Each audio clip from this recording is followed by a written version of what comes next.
Hello, today is Wednesday, February 24th, 2021. My name is Evan Solis. I'm interviewing Eduardo Sainz for the Voces Oral History Center at the University of Texas at Austin. Please know, Mr. Sainz, that this interview will be placed in the Nettie Lee Benson Latin American Collection at UT Austin. If there's anything you do not wish to answer or talk about, I will honor your wishes. Also, if there is something you want to talk about, please bring it up and we'll talk about it. Because we are not conducting this interview in person, I need to record you consenting. So I'll ask you a series of 5 questions. Please say, yes, I agree, or no, I do not agree after each one. There are 2 questions we need to make sure you agree to before we go on.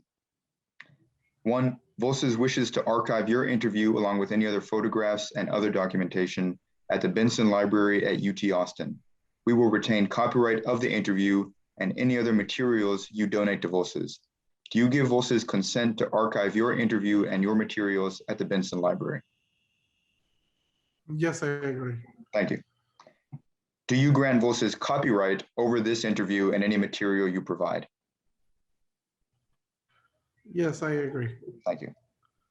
Do you agree to allow us to post this interview on the internet where it may be viewed by people around the world? Yes, I agree. Thank you. Just 2 more questions. So 1, we have many questions in a pre-interview form that we have already filled out. We use that information from the pre-interview form to help in research. The entire form is kept in a secure Voces server. Before we send it to the Benson, we would have stripped out any contact information for yourself or family members, so that will never be part of your public file. Your public file will only be accessible at the Benson Library. Do you wish for us to share the rest of your interview in your public file available to researchers at the Benson? Yes, I agree. Thank you. And last question. On occasion, Voces receives requests from journalists who wish to contact our interview subjects. We only deal with legitimate news outlets. Do you give consent for us to share your phone numbers or your email with journalists? Yes, I agree. Okay, fantastic. Thank you, Eduardo. That's all good and ready to go. So I think as I had mentioned, Voces is undergoing this project called Voces of the Pandemic. I'm specifically working on documenting the intersection between politics, COVID, Latino communities. So there's a range of questions that I want to talk to you about, going from how COVID has impacted you personally to what campaigning, what political organizing in Arizona during the pandemic looked like. But before we get into that, I would just like to ask you please to share a little bit about yourself, if you could, a bit about your background, who you are, where you come from, and what you do. Yeah, absolutely. I am a Mexican immigrant. I migrated to the United States when I was to enroll in 7th grade. I come from a family that believes that if you work hard enough, you can achieve anything. I come from a middle-class family in Mexico that has often prioritized education, economic stability, family before any other issues. And when recession in Mexico in 2006, I believe, was hitting really hard and a lot of small businesses were closing, both of my parents decided to take us to the United States to continue our education.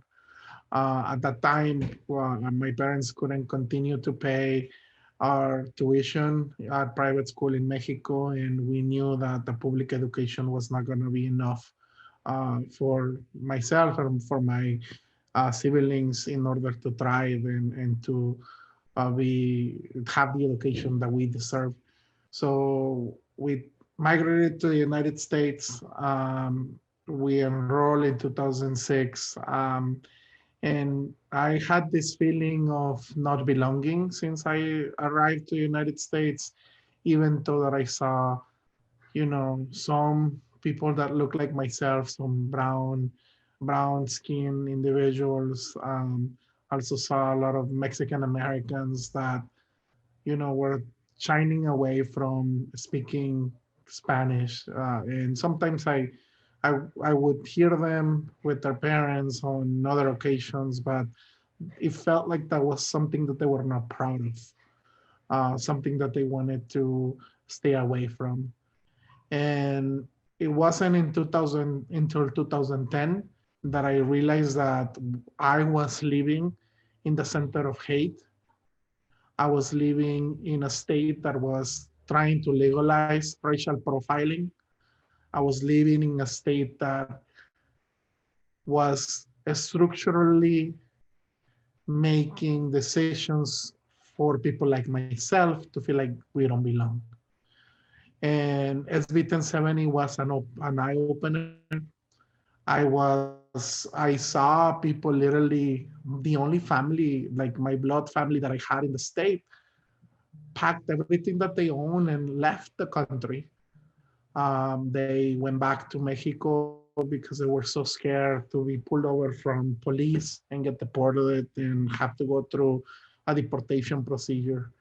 I saw their families traveling to other states like California, Texas, other states that they felt like they could continue their lives. And, we decided to stay. And I remember walking out of my high school in 2010 and protesting. It was the day that John Brewer, our governor back then, had the opportunity to either sign to become into law or veto SB 1070. And I remember I was in Tucson protesting outside of the state building. It was an organic protest. And there was a woman on the third floor, a white woman, older, that came in with a sign that said, haha, she signed it. And that was an eye opener for me, that not until we have individuals that align with our values inside of those political offices, we would be able to see change.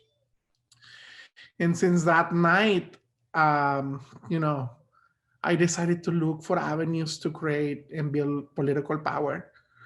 And the first avenue that I found was my church.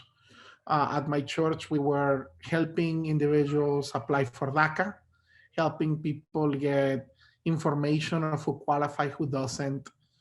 And it was just kind of like information service providers in a very safe space, a church, where back then we were also hearing a lot of asylum or sanctuary cases where individuals with deportation procedures were fleeing into their churches not to get deported.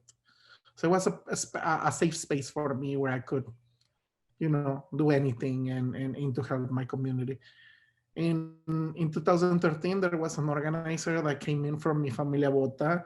Her name is Ana Karina Rodriguez, and she came in with commitment cards. And she asked us to fill a commitment card if we wanted to advocate for immigration reform. And here I am filling out the commitment card, saying yes to everything, committing myself, and as an organizer, then she started following up via email, phone calls, etc. And I would always tell her that I wanted to show up, and I was never able to go to these meetings because we rely on one vehicle, my whole family, for work, for school, etc. And there was a time that after a couple of months, Ana Karina asked me, hey, like you always seem to want to be here, but you never show up. What's going on? With some with some um, with some limitations, I told her that it was because of not having a vehicle, a reliable transportation to go to these meetings. And as a good organizer, she arranged for myself to get picked up and make it into the next meeting.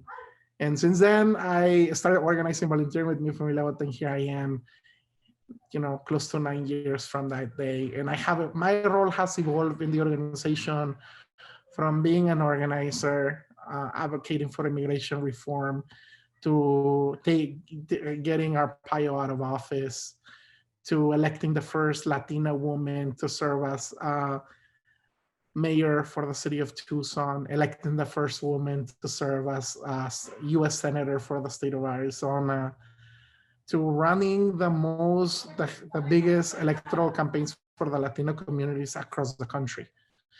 And this is how we build political power, by educating ensuring that our community is ready to participate. And when we're ready to participate, we remove individuals that are not aligned with our values and we elect those that are aligned with our values. Have been able to see two of my greatest mentors now run into political office, people that have, that I have worked with in Mi Familia Vota, that were my supervisors, my boss, my mentors. And now one of them serves as a state representative for District 30 in the state legislature for Arizona. And she also serves now as the Arizona chair for the Democratic Party. I also have been able to see my national field director now transitioning to serving as the first Latino to serve as council member for the city of Mesa, one of the largest cities, municipalities here in the state of Arizona.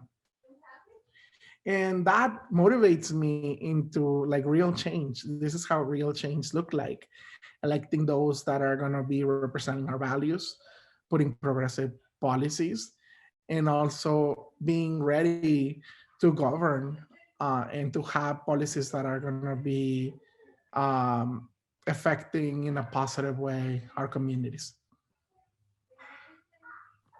Yeah, that is inspiring to hear about your mentors and the trajectory that you've had with this one organization over these 9 years. It's a very interesting story, and I want to ask you a lot more about the details of your work and your political organization. But before we do that, I want to take a bit and focus on this past year specifically and the impact of COVID-19, right, and the pandemic, and just begin with the personal. So for you, reflecting back on now nearly a year ago, was there a time that you remember? Is there a moment that comes to your mind when you realized this is going to be a serious thing, this pandemic that I'm going to have to deal with, and it's going to change the way I live and work? Is there anything you associate, an event or maybe a time when things were happening in a specific way? Yeah, we were as ready as we could be to launch our electoral program and do, a record number of voter registrations on the ground, be leaning on an infrastructure that was going to be talking to voters multiple times throughout our field operations, on the ground, conversational, to get our communities to show up on a record number. And I believe, we had started that process of, doing a massive hiring of folks, training, having a solid team that would get us through the finish line. And, as we were looking at the pandemic and how this COVID had affected across the world, and how the United States were really close into closing our borders, closing like international flights.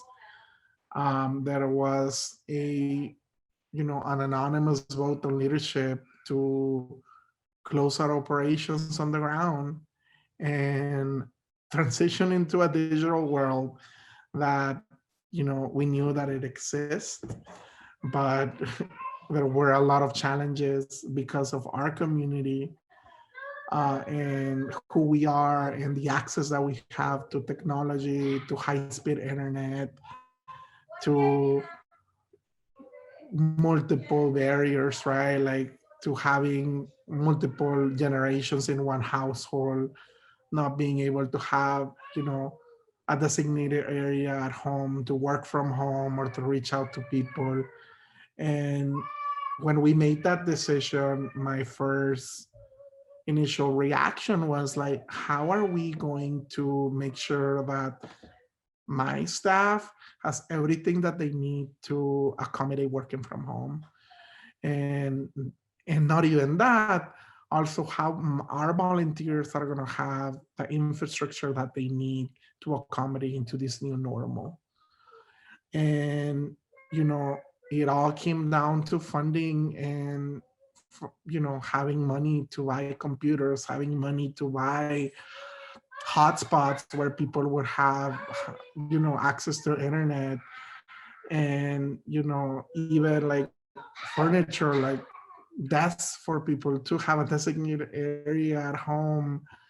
And it was a huge financial gap that we were not anticipating, from anybody was anticipating, for as far as like cost. And then you think about like PPE, and like what are the things that folks need in order to continue to work: mask, hand sanitizer, like gloves, like single-use pens. Like it came down to hit our budget like at a degree that it was either, it was becoming a bigger gap. And knowing that this could also like mean like folks losing their jobs at a large scale. And that was a moment that I realized that we were very blessed to have the opportunity to work from home, but my community was not. And my community continues to be at higher rates of debt. My community continues to be at higher rates of not having healthcare access. My community continues to have higher rates of unemployment, and that is systematic.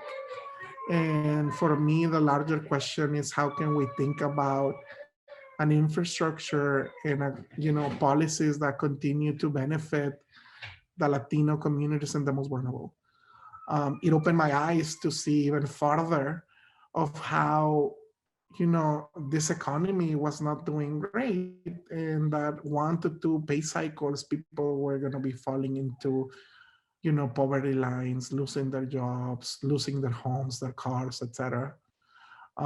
So it opened a conversation of a more equitable economy that could be run for our communities.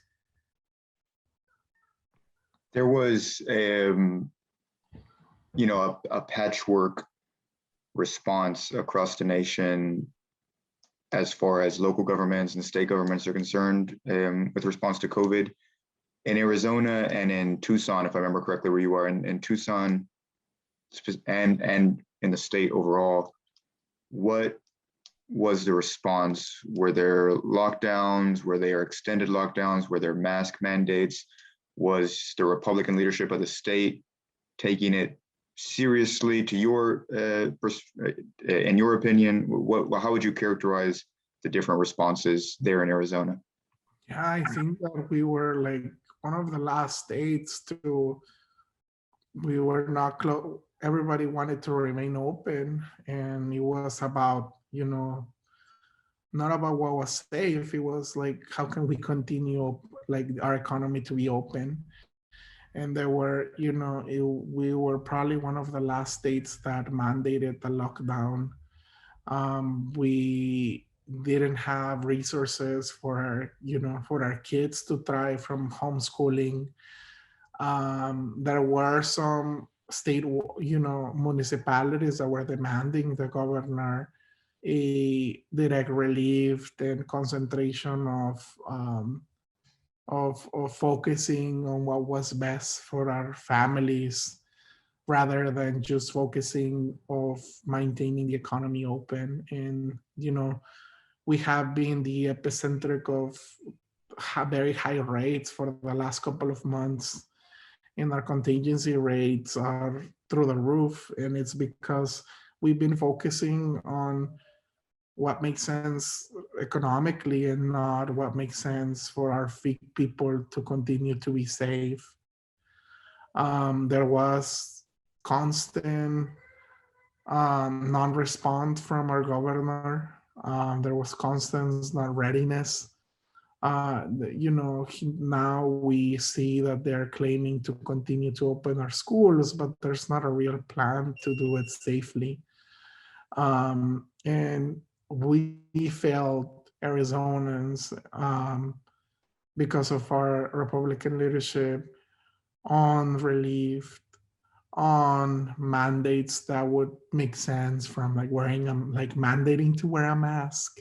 Our governor never, encouraged it, but never made it a mandate.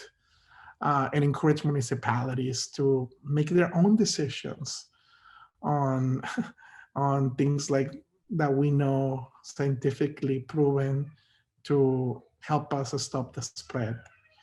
Right now, like with the vaccination sites, that I'm blow-minded to see that higher income zip codes are getting their vaccinations at a higher rate than individuals that are at the front lines, working at grocery stores, working as teachers. Um, and it just like goes beyond, and it's a reaffirmation of the systematic challenges that we have that affect communities of color, working class people.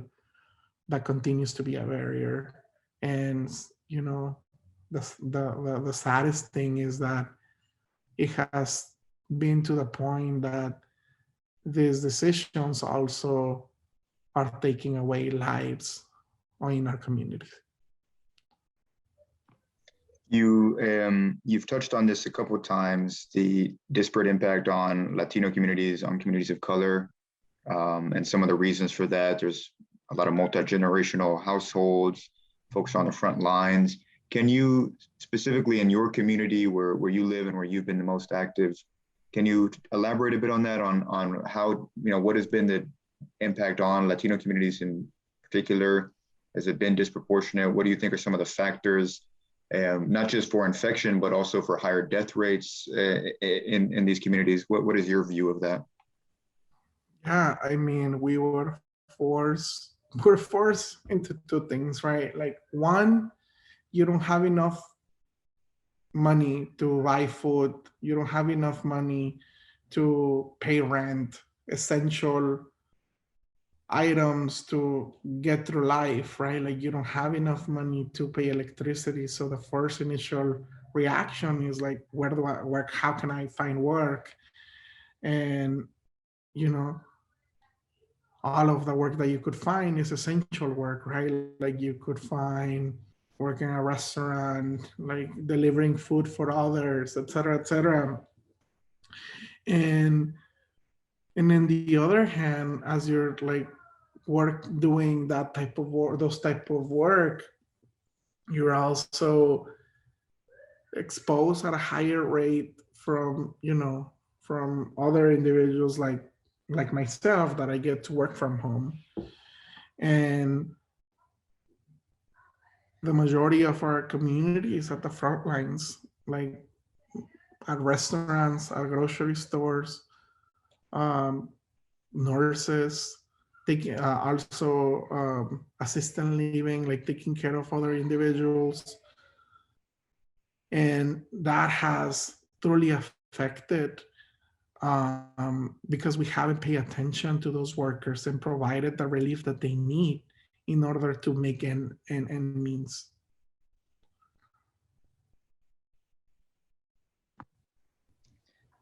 So it seems like you've been pretty active still. You've been able to work from home. You said that you've been fortunate in many ways. But I wonder, how has this year and this very strange year impacted you personally? People talk about mental health issues, about anxiety.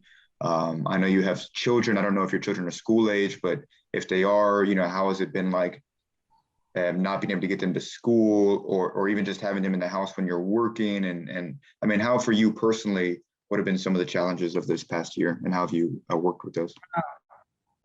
Absolutely. Like my mom lost her job. So that was also a financial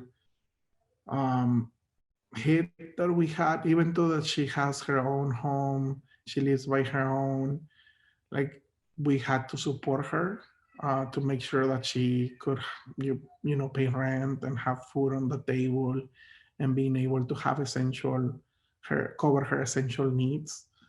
That also throughout a lot of our financial planning, that also is also starting to hit our savings, starting our savings to start shrinking.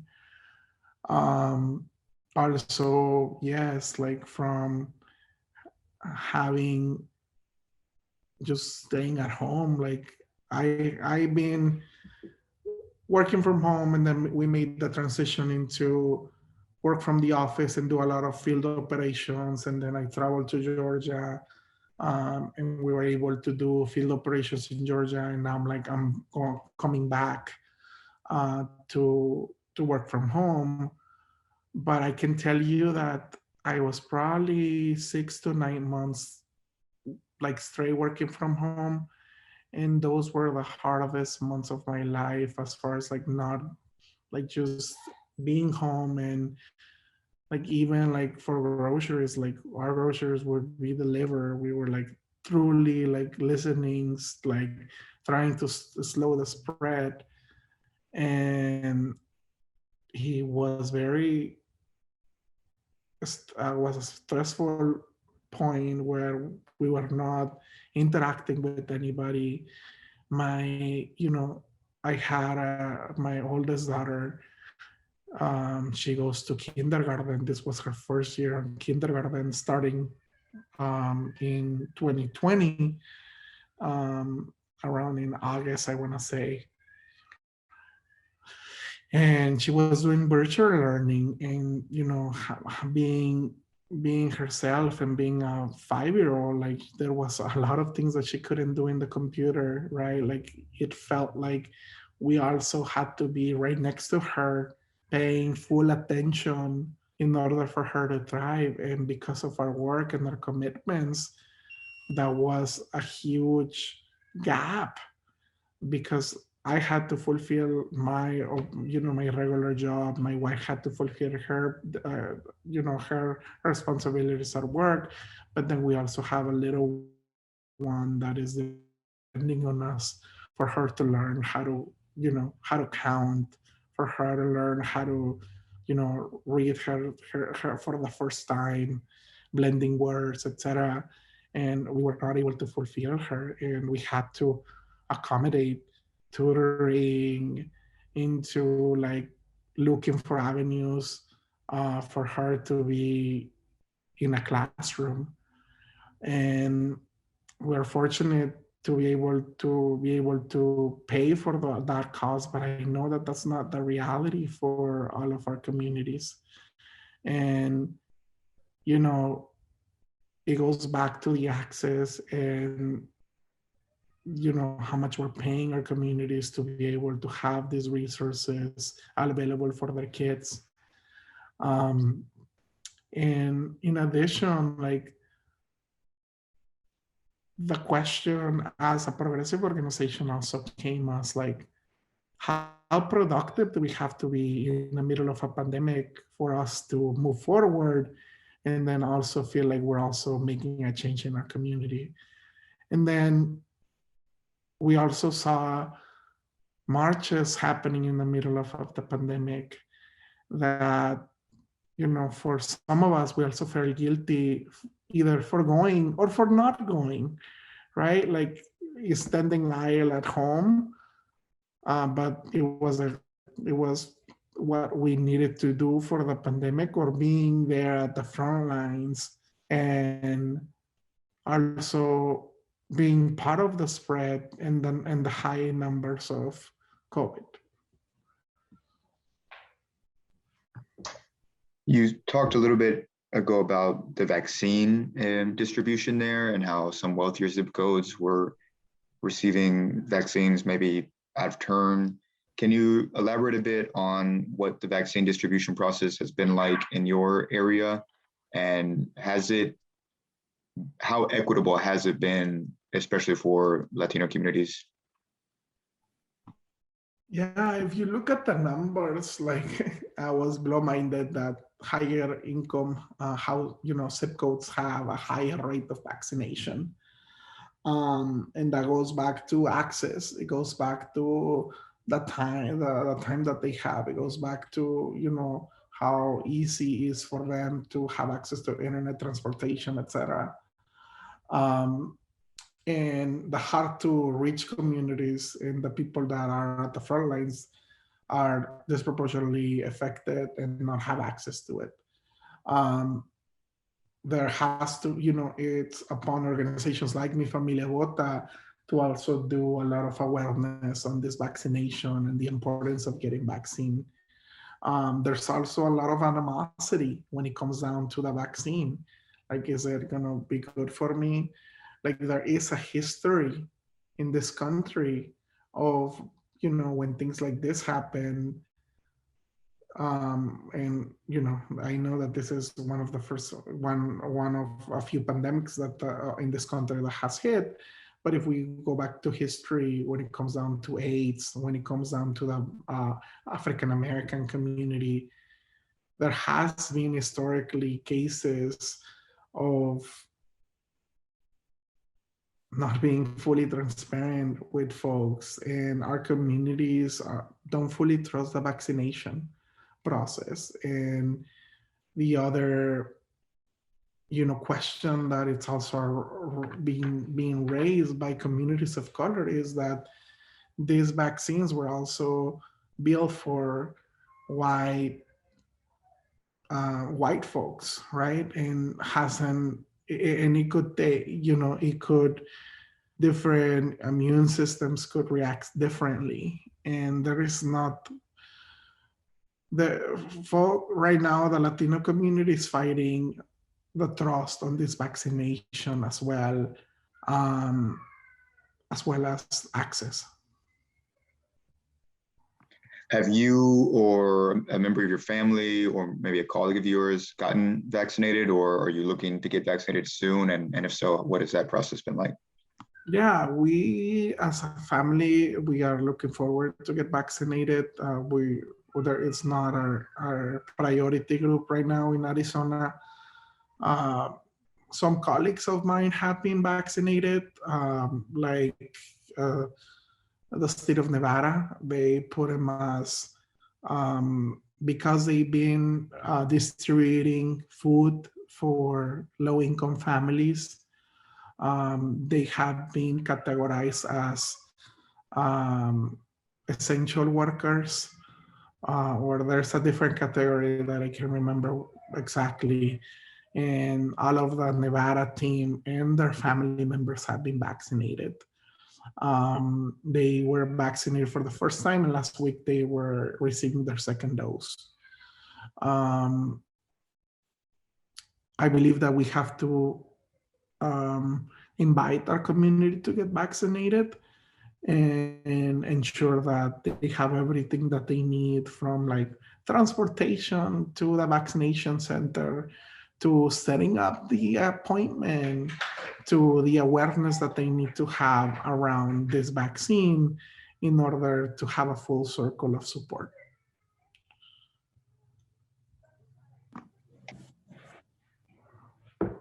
So I'd like to pivot a little bit and talk more specifically about your work with Mi Familia Vota here over the last year and before then. So Arizona flipped blue in 2020, which is a very big deal nationwide. And I know the Latino vote, the Latino turnout in Arizona had a lot to do with that. And I'm sure that is a product of many years of work and not just, like the last cycle. But to start with, can you just put yourself in a typical week, maybe a few months before the election, let's say end of the summer, for you, as, if I'm not mistaken, you were a state director of Arizona for Mi Familia Vota at that time. What does that work look like during a pandemic? What are you doing during the week? What are the different activities you're coordinating or working on? What is that? Can you walk us through that? Yeah, absolutely. So there was, like, during that time, we were transitioning from like full from home to like transitioning into back to the office. So like a full week would look like ensuring that we have all of the PPE necessary for folks to be at the office, for folks to be outside talking to community members, ensuring that we were talking to experts about what would like transitionally safe to the office would look like, ensuring that folks were accommodating and have all of the necessary like getting protocols down to folks, from like washing hands to like the space, how distancing we have to be. And then also looking at the progress to goal, ensuring that our electoral program had an impact, a positive impact on growing voter registration, into growing surveys of what voters would are caring about for the election, and then a huge infrastructure of getting people to volunteer, getting people to apply for positions, and retain them, and also provide training for them in order to thrive. And so, remind me, I should have followed up with this. So Mi Familia Vota, you've characterized yourself as a progressive organization. And I know that you've been engaged in these activities like voter registration drives that you're talking about. Are you an explicitly political organization? Do you endorse candidates? Do you work along party lines? Can you just clarify that for me, what y'all's work is like? Yeah, we don't endorse any candidates. We are a C3 and a C4. We have values that we think are important for candidates to pay attention. And those values are immigration, worker rights, voting rights, healthcare, climate justice, and ensuring that everything that we do goes aligned with those values. What does voter engagement, engaging with Latino voters, voter registration, getting your values out there and engaging with potential voters, what does that look like in 2020 during the middle of a pandemic, right? How do you go out and engage with folks, get new voters activated? How do you do that? Yeah, first we started with relational organizing. So everybody, like going literally with everybody that we had a relationship with in the past, and asking them if they're registered, if they need to update, and then asking that individual if they have a network that we can tap into. So that helped us expand a lot of the work on voter registration during the pandemic. We also had great partnerships with Spanish language media, with Univision, where they would advertise a hotline for people to call in and get registered. So we had, Univision talent validating our work and validating that this is a trusted hotline, and then inviting folks to participate, call us. We were also in social media, like doing postings, inviting you to get registered, to click a link or make a call to register to vote. The same goes with like asking individuals to take a stand and call their members of Congress, their local state senators, local municipalities, etc., through like social media, asking people to take a stand and make a call or send an email to their representatives on issues that we thought were important.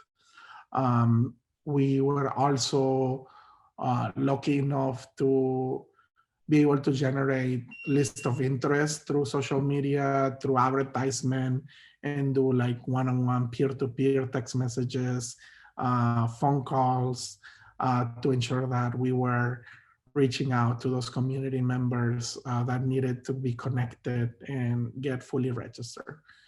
And also take a stand on issues, and then likewise for getting them out to participate and vote on the presidential election. And before I forget, just real quick, I don't know if you're picking this up on your end. It looks like the internet, it may be my internet is just a little bit spotty. If for any reason it does cut and I happen to like hop off the call, please just give me a few minutes. I'll be right back on and we can continue the call. I just have to change the network that I'm on.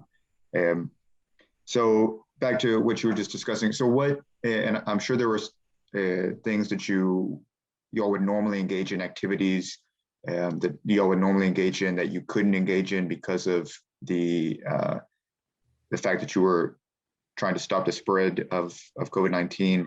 What were some of those activities? What, reflecting back on this year, what are some activities or plans that you had at the beginning of the year that you wish that you could have done had, you know, we not been living through a pandemic?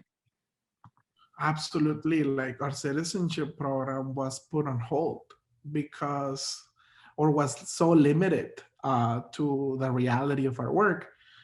The way that we do this program is by getting, you know, first having an info session and Univision, were our partners in crime, of like advertising a workshop, you know, telling community members, do you need to become a citizen? Go to this info session where you're going to be able to answer all of your questions around naturalization.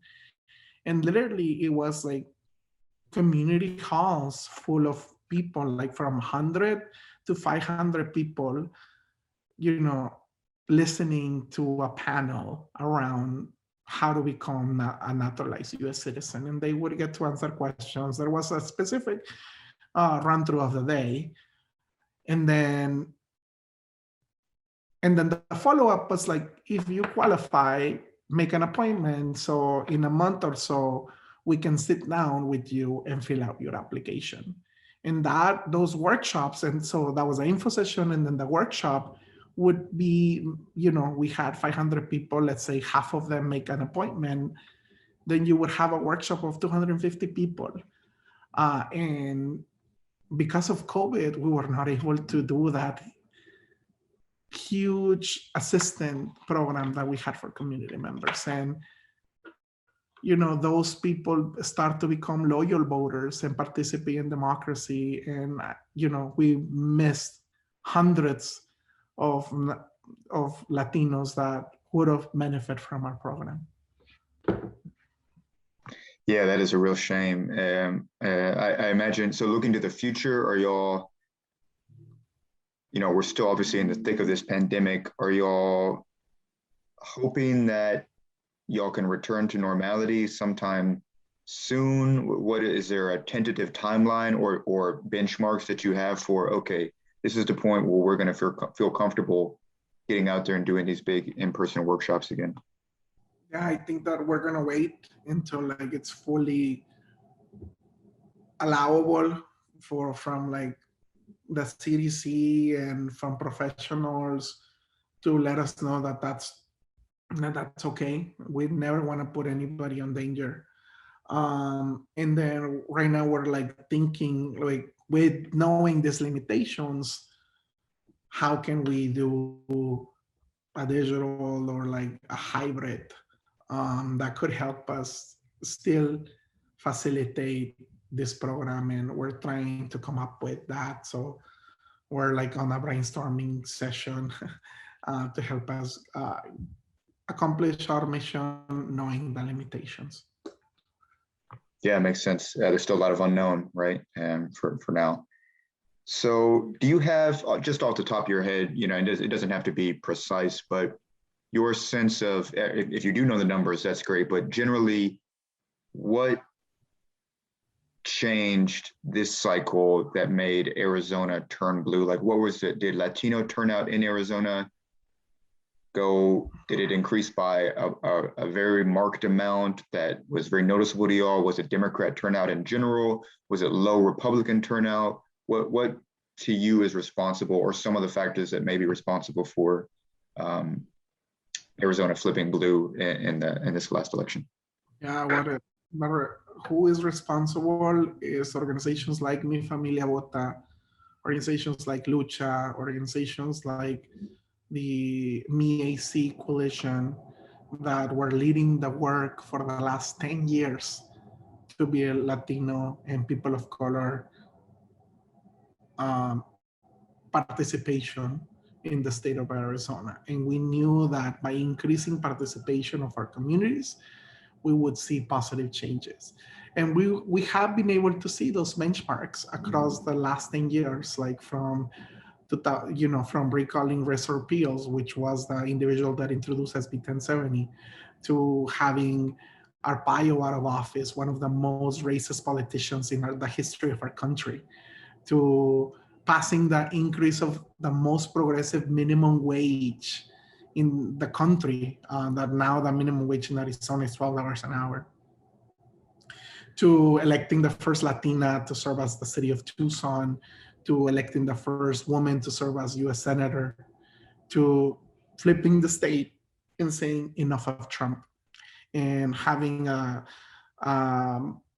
majority delegation that are progressive for the congressional delegation, to having our two US senators be Democrats, to being very close to flipping our state infrastructure, our state House and our state Senate to be more progressive.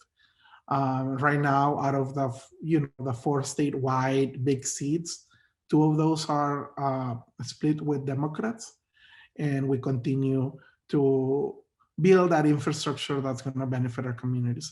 And even Democrats are not going to save our communities, so we're also looking into, like, out of those Democrats, who are those individuals that are not progressive enough for our community that we need to vote out. Yeah, that sort of ties into, I wanted to ask you about looking back on the 10 years, and this may be a very broad question, but if you reflect on, 10 years ago when SB 1070 is being passed and approved, and you have folks like Arpaio, who are these national figures in Arizona. For you personally, like, can you put yourself back there, and what has that trajectory been like? What are some of the major, and you kind of alluded to this just now, but sort of the major moments and campaigns that what are lessons that you've learned for effectively engaging with these communities?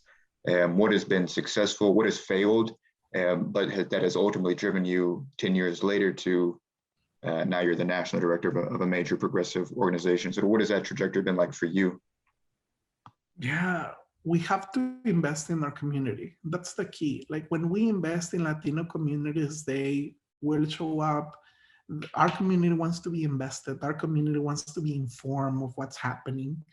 But because of all of the limitations that we have as communities, from working full time and having 2 jobs to make ends meet, to the limitations that we have right now under COVID, and not being frontline workers, and not being able to be with our kids as they are doing online learning, those are systemic barriers that our community has that are limiting them from thriving.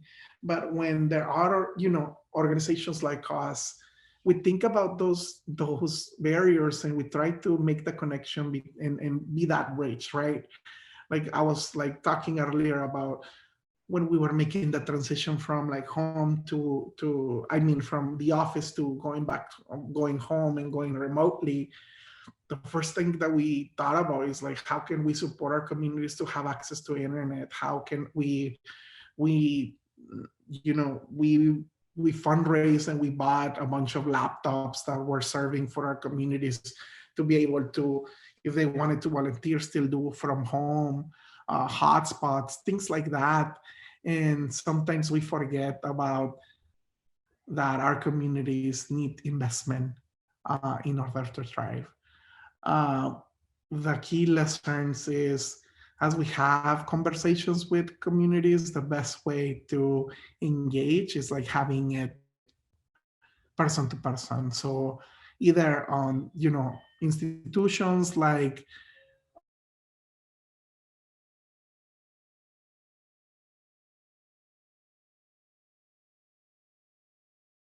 our colleges, our high schools, groceries, and having conversations about ensuring that folks are invited to participate in our democracy.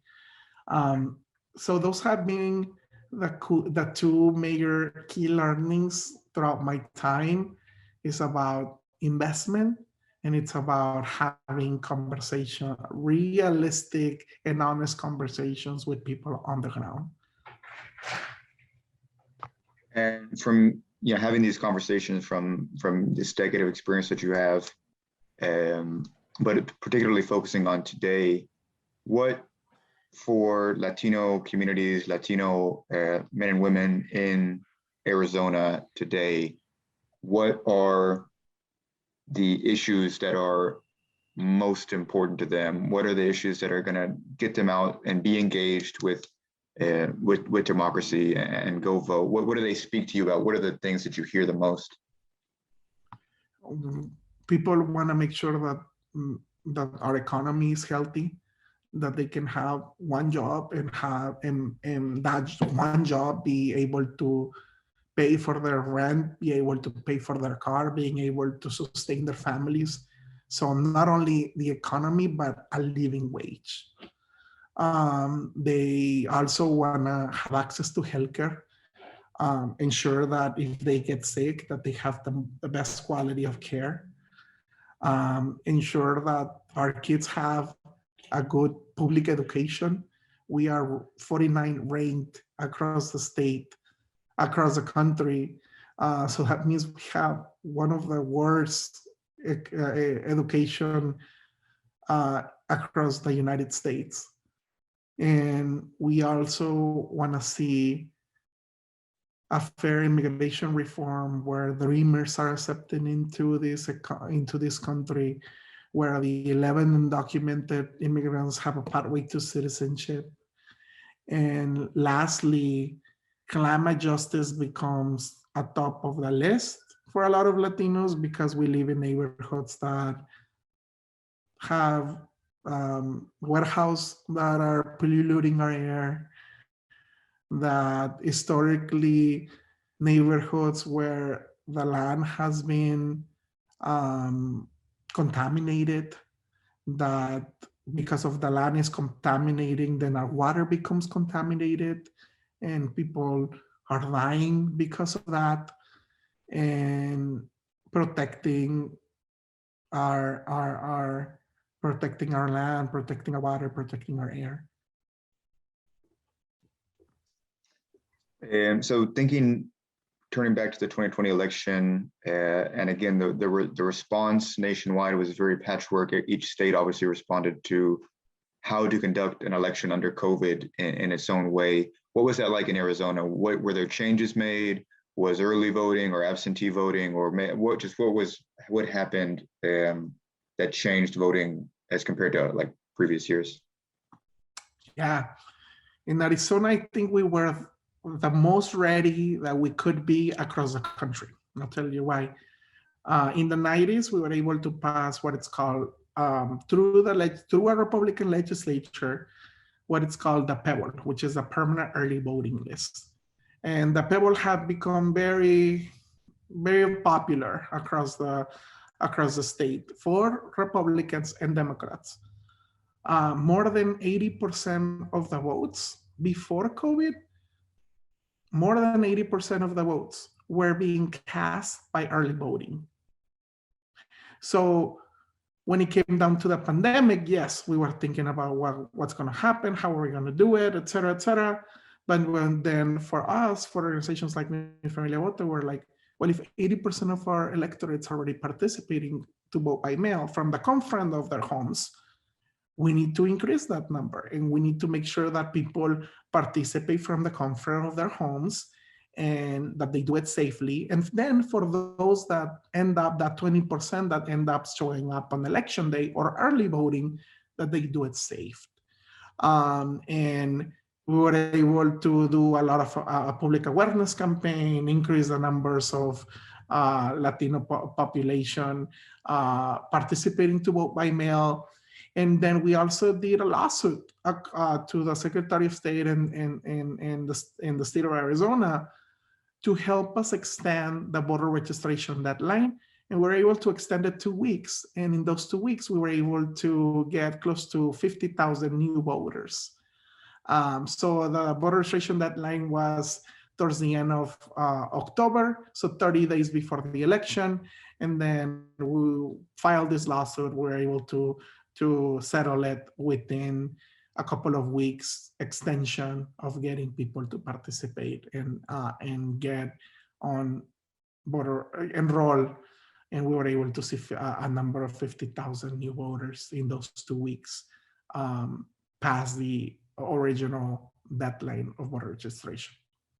That's an incredible number. Yeah, that's incredible to hear. Something so simple could result in so many more people being able to vote. So Arizona was one of the last. The election, like Excuse me? that, in this margin could also be reflected on the win of the election, because we were like, there wasn't even a 50,000 vote difference in a lot of races, from US Senate to presidential to down the ballot. Yeah, that is incredible to think about.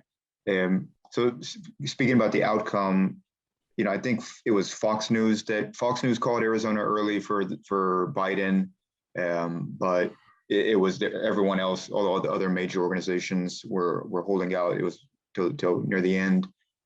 Was there a moment for you that you remember when you realized, or when you thought to yourself, yeah, Biden, the Democrats have won, this state is flipped, and what was that like for you? Yeah, we were working all day on election day. We probably started working from like 4 a.m. local time and until like the last, poll was closed. And, we've been carrying so much effort towards November 3rd. And, I remember looking at the numbers, and at the beginning, it looked scary. I was like, oh my God, are we going to make it? Are we going to be able to take, the biggest bully out of the White House? And at the beginning, like, things looked scary. And I was like, oh my gosh, I'm so nervous. And then we were able to see the win for the Senate. We were able to see that there was a pathway of victory for Biden. And it took so many days to fully call it official. And every day, like, the numbers would like up and down. And, it was like such a roller coaster of emotions. But I knew, and I think the coalition that we work with knew that we did everything that we could. And we also knew that based on conversations with voters were excited to go out and take this bully out of the White House, that for us, it was just a matter of time to count all of the votes and ensure that our voices were going to get heard. And when it was official, it was, an affirmation of our hard work that we have done for the last 10 years. That felt pretty good.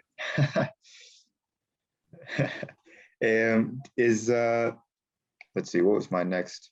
Oh, so now I want to turn to a more controversial aspect. So you being someone who was very engaged with this election from the get-go and from before, did you see indications of electoral fraud, of widespread electoral fraud occurring in Arizona, or any instances of fraud that would give you reason to doubt the process, or things that you think need to be changed with regards to fraud? What is your opinion on and perspective on that debate?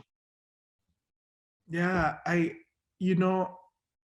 looking at like the majority of our folks voting from the comfort of their homes, there is a long process of getting someone registered in Arizona. You have to prove your citizenship. If they don't have access to proof for citizenship, you don't become a registered voter.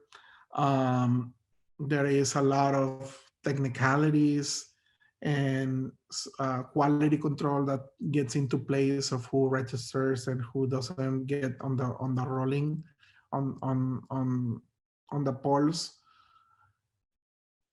So no, I was not scared of any voter fraud. Being able to see how very closely how voter registration works in my state, and how the counting of the votes are so transparent, and you have individuals from both sides. the technology that our state has and the infrastructure, that we have been able to see both Republicans and Democrats win elections. What I was scared of was voter intimidation, and we saw it like very commonly everywhere, where, like, for example, white people would stay outside of polling places in high Latino neighborhoods with guns and Trump flags, et cetera, that like we would get calls and be like, there's this guy, or like, a group of people with guns and Trump flags outside of this polling location. I'm going somewhere else to drop off my ballot or to cast my vote, but just flagging it. And what can you do? We saw a lot of that. We saw a lot of misinformation as far as like getting people with false information to confuse them about voting. Even the highest rank, the White House and Trump often said, "Oh, we might change the date on the election," and people were concerned. Like, is it not November 3rd? Like, when are we gonna have this election? So I was not concerned about voter fraud because of the institutions that we have. I was concerned about voter intimidation and voter misinformation. I think those are the two biggest threats that we have in our democracy.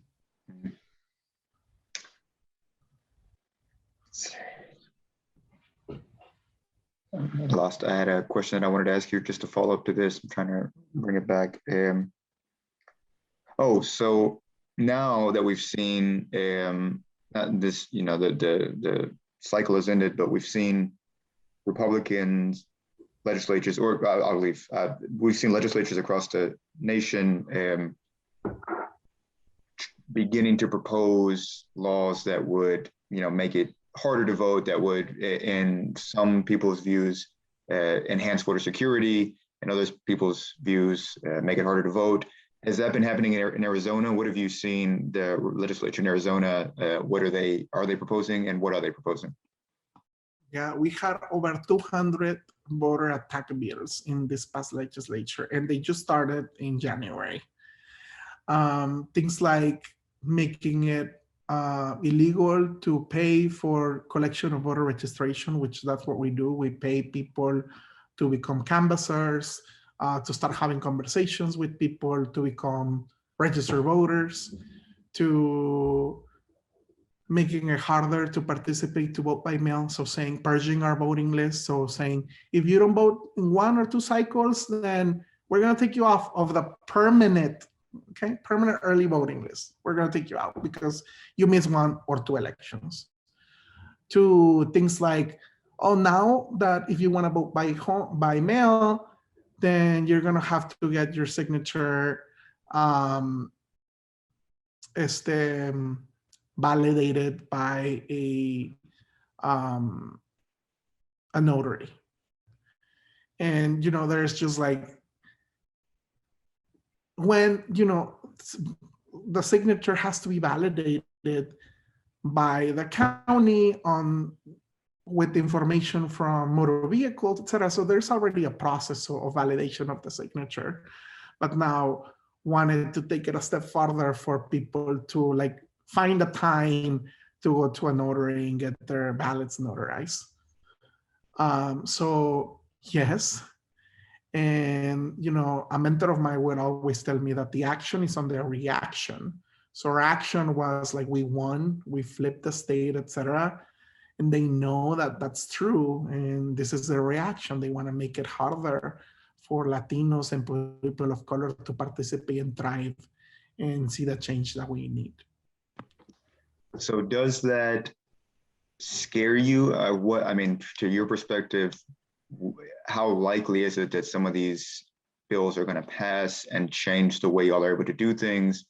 And were that to occur, what are y'all's options for fighting back or adapting to make sure that you can continue to do the work that you do? We are fighting back at the legislature. We are part of a voting rights coalition to ensure that our democracy We are promoting values of access to democracy and not limitations to our democracy. We want to make sure that as we move forward, we elect individuals that are going to help us put democracy reform on the table to have better access for people of color and Latino communities to participate, and also dismantle all of this horrible border intimidation, and then also voter suppression bills that are passing through our state legislatures. I wanted to ask you about your perspective on the events of January 6th, where there was an assault on the Capitol by folks. It seems like a lot of that kind of crowd, angry about what they viewed as a stolen election, had already descended on Arizona earlier, just within the previous months. And then to see that at the Capitol, as someone who evidently, it seems like you care very much for democracy, you care about participating in democracy and increasing participation in democracy.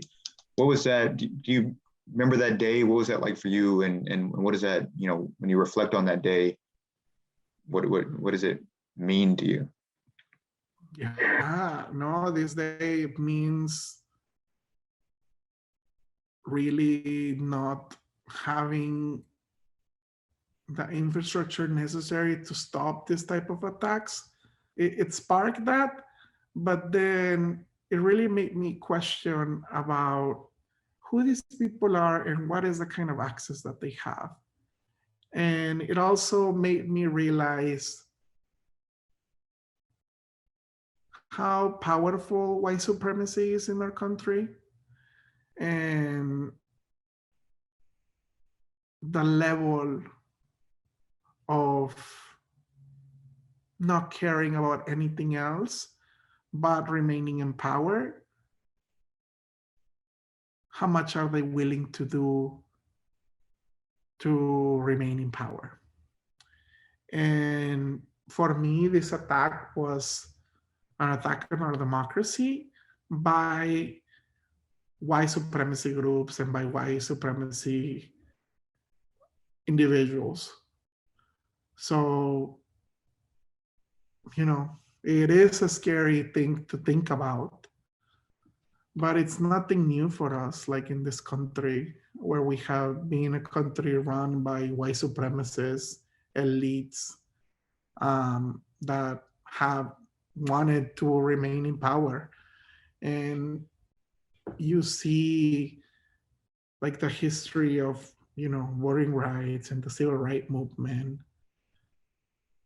And you start to realize that with all of the wins that we had, we also had a strategic plan to dismantle those wins, right? Like from the liberation of slavery into, an increase of incarceration of Black people, to, allowing everybody to vote at 18, but also making it harder for people to register and participate. To, for the first time allowing, all male men to vote, to the limitations that you had to in order to vote, from owning property, et cetera, et cetera. So it often seems to be, if you just take a look at this, broad, progressive